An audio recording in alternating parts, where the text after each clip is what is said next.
My name is Kate Hunt, and this is my work. I was born in Chester, Montana, actually in Havre, but moved to Chester when I was 4 months old. I think a lot about the landscape of Montana. The landscape I was raised in was very austere, but very beautiful, very complicated. It was a big sky country, and it gave me permission to work without a lot of color and a very austere type work that has a lot of complicated things going on. And I use the materials I do for the color and for the message that they send. I think of materials as communication. If I were to add something like chickens or, feathers, that would send a message that wouldn't relate to the work. I look around this gallery and I see my work here and not in my own space. And it's pretty amazing. It's really amazing to see this work here because the work is separated from me. And so I can be objective about it. And it's really wonderful, wonderful to have it here. Because the way it reads here in this space is different than the way it reads in my own space. My studio is about 14 feet by 16 feet. It's very small. And it's got this huge paper cutter in it, and it's got a welder, and it's got, it's just this chaos that allows me to grab pieces and parts and materials. For example, like this piece, black blocks. When I did it, this guy, it's newspaper, it's copper wire, it's these big spikes, and it's all stuff that I had around. It's just stuff that, I had, and of course my drill press, and ran these big spikes through. Actually, you have to drill them through because they're not going anywhere. And then once that was all put together with the copper wire, I put them in water so that they expanded. And it's just kind of stuff that you have. It's the way I work is asking what if. Well, what if I throw this in water? What if I'm working with the material and it's speaking back to me, and I see that it's very flat and there's not a whole lot of interesting things going on, and I've got it wrapped and the wrapping isn't that tight. But if I throw it in water, what if I throw it in water and the whole thing puffs up, which these did? I mean, you can see how the water affected the paper. What happens? And so it shows that history of the way I'm working with it. Then I take them out, and it takes several weeks for them to dry because you don't want them rotting inside, and it takes several weeks. And after that, it's like, well, what if I'd cover them in wax and burn them? And I look at this, and to me it's finished. To me it's resolved. There's nothing more to do. But then, so I'm asking the question, well, what if? And I'm adding things into my repertoire slowly. If these are black blocks, what would white blocks look like? And the white blocks are over here. The whole white block thing is that I simply added white acrylic paint to them. And acrylic does not mix with wax really well. But what the heck, why not try it? And I think they turned out pretty stunning. I had no idea what would happen. I had no idea how they'd turn out, but they work. I look at art as a triangle. You have the art up here, you have the artist here, and you have the audience. And my relationship with the work is this artist relationship. And I work asking, what if I try this? You think about it. Artists ask the question, what if? Scientists ask why. Engineers ask how. But artists ask, what if? This piece is related to that piece. So I cut all the paper in the paper cutter, and then it's bound on the back, and it's bound on the front with drywall tape. So and Elmer's glue. So it's just newspaper, drywall glue, drywall paper and glue. And then I took a grinder and I ground all the, you can still see some of the paper in the front here, and I picked at it with a knife, and it was sitting under a sprinkler for about 3 days. because it's that water thing again. On the back there is this drywall tape, and that was never released. That's still there. And as the paper got soaked in the sprinkler, it curled around, and of course it expanded this side and not that side, and so I have this wonderful curl. So this piece is 30 years old, and I got started working with newspaper in college when my teacher had us build those little finger traps. The little, you get them at the carnival and you stick your finger in them and you can't get your fingers out. And she gave us newspaper and we folded it up and we wove these little finger traps. And then I started building bigger and bigger weavings, and this is one of them. And as I built them bigger and bigger, I had to find a way to cut the paper, and I found the guillotine cutter, and that led to this edge that you can see on the paper.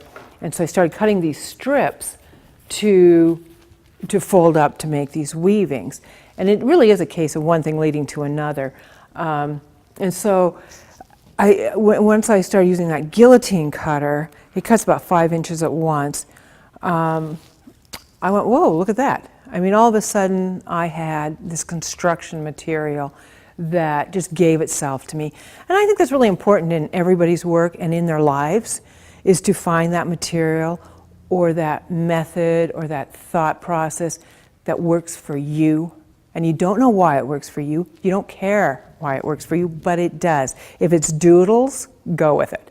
For me, it was this material was easy to obtain. I could, it works very small, it works very big. I can do anything. It's forgiving, it gives itself. I can do anything I want with it, it seems. And I don't use newspaper for the sake of newspaper. I found the strips of paper, and so I started layering them like this. And you can see, and then the next step would be to take a chainsaw. For a long time I used the papers together, and if you look on my website, you'll see a lot of the different pieces that were just simply put together like that. And then I discovered that you cut them in half with a chainsaw.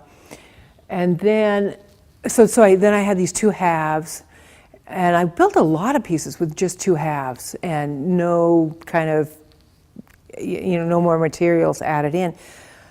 And then eventually I was reading to my kids the book called The Big Ball of String. And it was just kind of this ridiculous book where this kid kept wrapping string around his, just get a bigger and bigger ball of string. And I found baling twine and started wrapping these pieces. And the first one of this type with the baling twine on it was, well, what if I were to wrap this whole thing of baling twine onto these two halves of this newspaper? What would happen? And so I did that, and the piece was this big bulky thing with, but I discovered the colors work, and it read together, the materials worked. And so I've continued to do that to this day. I'm working on the floor. I've made several floor pieces, although these obviously become something else. They become the columns.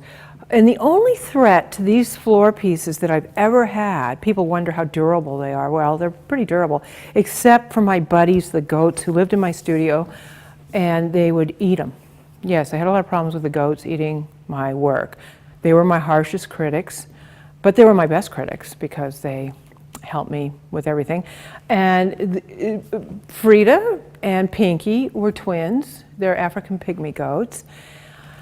And it was another piece that's in this show because Steve picked it out. I would have never put it in because it's so kind of off the wall. And basically what they're about is they were my pets, and she was a princess and he was a goofball, and they just hung out with me working in the studio. And now I'm working on a drawing that is of Frida's nose, and it's that stupid picture that you take of every dog, your pet, when you got your camera and you're looking down at the dog and they're looking up at you, and you click and the eyes are way back here and the nose is up here, and it's very bizarre. Anyway, that's what I'm working on now. And if I worried about what the audience thought of that, I would go, oh, I'd never draw that. but you guys may never get to see it, so I get to do whatever I want. I was very lucky in that I was raised in Chester, and there were several people there that took the initiative to bring art to our little town. Chester's a town of 900 up on the close to the Canadian border between Havre and Shelby. And there was just some brilliant people there that decided we needed art.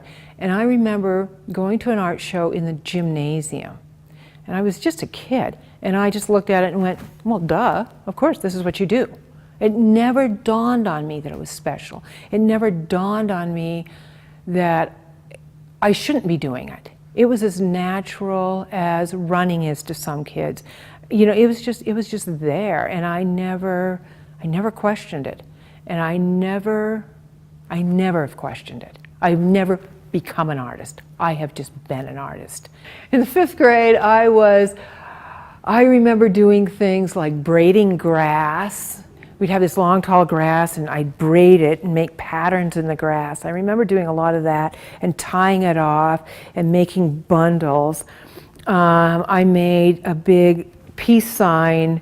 You know, I gathered the grass up and made a peace sign in bundled grass, in braided bundled grass. I'm still braiding my grass to this day. I did a lot of that. I don't know, you know, it was my parents were absolutely wonderful in the fact that they had so many things around, and I was in a very safe environment where I could, you know, grab rocks and grab lots of grass. And I don't really remember, I remember my mother was the one that fixed things. I really think about the fact that I'm taking symbols that we live with and symbols of our lives and adding my art to it. So what I've done again is combine two things. I combined my way of working, my materials, my sensibilities, and the flag.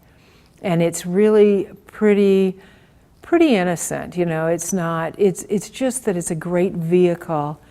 And I don't really know what the connotations are. I know my conversation with it. My conversation is about the color and the fact that it works.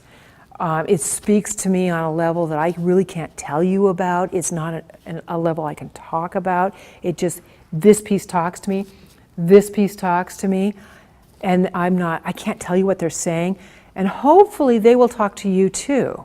And if you have to write a report on it, you may not have the words to describe how they talk to you, because words really get in the way a lot of time of art. And it's, you know, but I hope you can have a conversation with it where if you address it, it will address you back, and you will just accept that and go with it. And if your teacher says, "What did you think about it?" Just say it talked to me, it spoke to me. That's good enough. You know, it's don't let words get in your way too badly. Anyway. That's good. All right.